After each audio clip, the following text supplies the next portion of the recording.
Been very heated about the potential for some immigrants coming.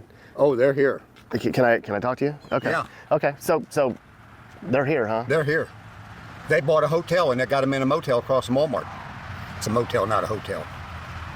And they can't do disaster relief because they wasted all the money on them. They want to destroy the country is what it is. You know, the Democrats are. It's crazy. But you go into Walmart in the mornings, and it's full of them. And even the lady that works there, she said, "Good thing you weren't here a couple hours ago." I said, "Why?" She said, "It was slammed full of people." I said, "Were they American citizens?" She turned around and said, "No." Why are they coming down here to little old Alabama now? Because you know the background behind this, where they're flying them in? Mm-hmm. They're flying them into Miami. They got to have a sponsor. They can sponsor, I guess, 10 of them. I don't know how many. But they don't have to take care of them. Nope. And they send them to places like here, Sylacauga. And I'm from Cincinnati, Ohio, so I know about Springfield, you know.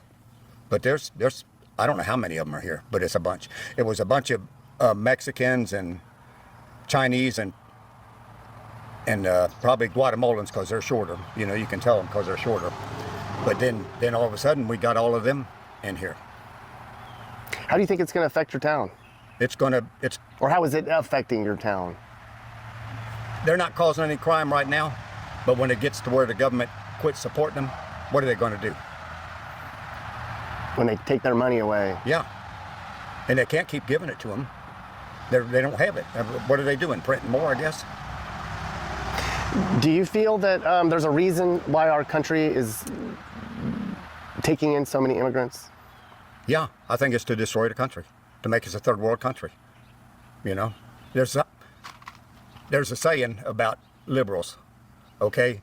Your displeasure is their happiness, is about what it amounts to. How do you think it would change enterprise if, let's say, 1,000 immigrants showed up in buses one day? You know, it's hard to say that this town would notice because it is a military town and there are so many people here from different states already. But I think it'll make the job market awfully tight. And the housing market too. That's what the housing market's already awful. You know, it's already awful. So yeah, I have a brother who's elderly and disabled, and it's taken me 2 years.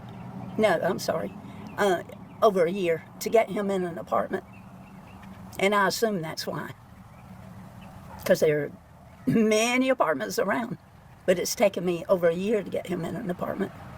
And he's elderly and disabled. And a veteran. And veteran, yeah. Nobody took that into consideration. But the illegals are given priority. I assume that's what it was. Mm-hmm. They got priority over locals. Over Americans. Yeah. Veterans. Yeah. Yeah, he had 14 years in Coast Guard. Nobody cared. It just didn't seem to matter. And I had applications in everywhere. I ran the wheels off my car trying to find him an apartment. Yeah. Do a lot of people in Enterprise feel the same way you do about? Yeah, they're having meetings on Tuesdays.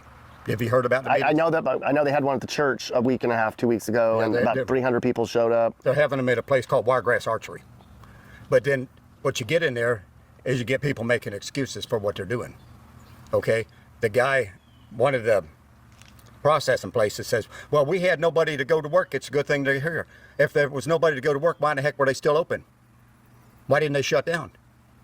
You know, it's a lie. They're covering for them. You know about the mayor of Sylacauga? Buying all them apartments, all them houses, rentals. And then he gets in at work and says, anybody that works in City Hall, if you go to an immigration meeting, you're fired. Now, how can he do that? How can he do that? I heard there's farms in the county here that are getting rid of the Hispanics and hiring the Haitians because they'll take even less money than the Hispanics will. Yeah. And then I also heard about that part of that money goes to them people that sponsored them. They do get a cut of their money, yeah. What do they call that? Human trafficking? Mm-hmm. Human trafficking. And they're getting away with it. It's terrible. What do you think about the future of Alabama? Is it going to be the same? Red? Just in general, do you think the culture is going to change if the immigration continues here? I don't know. That's hard to say. How do you think people here are going to react if they get invaded by more and more immigrants that are illegal in this state? It's already bad enough. You're just going to have to protect what you own. You're going to have to, because it's going to get down to that. Alabama is not messing around. They understand it's already on its way. They know there's nothing they can do about it. If we leave the borders open and we continue funding this immigration invasion, giving the third world a free pass and unlimited EBT cards, well, it's not going to be long until this is in your city too. But by the way it sounds, too many powerful people are making money on this. And when powerful people want their way, there's little you and I can do to stop it, except change the current course. That's all we can do. Vote out the people that are letting this to happen. And just maybe we can slow it all down. Besides the jobs, what are some other ways that it would impact this town having a lot of immigrants, illegal or not, come to a small city like Sylacauga? Oh, we simply just do not have the infrastructure. We're shorthanded in police, we're shorthanded in fire, we don't have enough hospital beds. So it strains you all the way around. We already have a small homeless population that we're trying to deal with and assist. So the help services that they would need, we simply don't have available. We don't have translators in our school systems. Our educators aren't prepared for this. So it scares everyone to death when you start looking at everything from a holistic point of view and realize we cannot contain this. And it's just been thrown at us. And there's nothing you can do if they decide to come. I mean, it's not like you can raise your hand and say, no, we will not take them. When they come, they're technically legal. You have to just let them, treat them like regular citizens. No, our citizens became irate at the city council. They wanted answers. The city council has no answers. That's the reason that one viral city council meeting took place, is because there were hot tempers on both sides. The meeting got out of control because no one has control of this. This is something that's just thrown at communities all across the nation and all across cities in our state right now. And nobody, even our local state Senate leaders, they don't have the answers. They've done a great job at digging and find us some answers to some questions, but they can't stop it.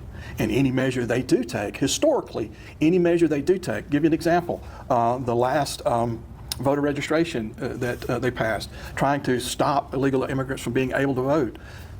Feds came in, sued our state, dismantled everything. We have the toughest immigration policy in the nation, and the feds came in and dismantled everything. It's basically meaningless now.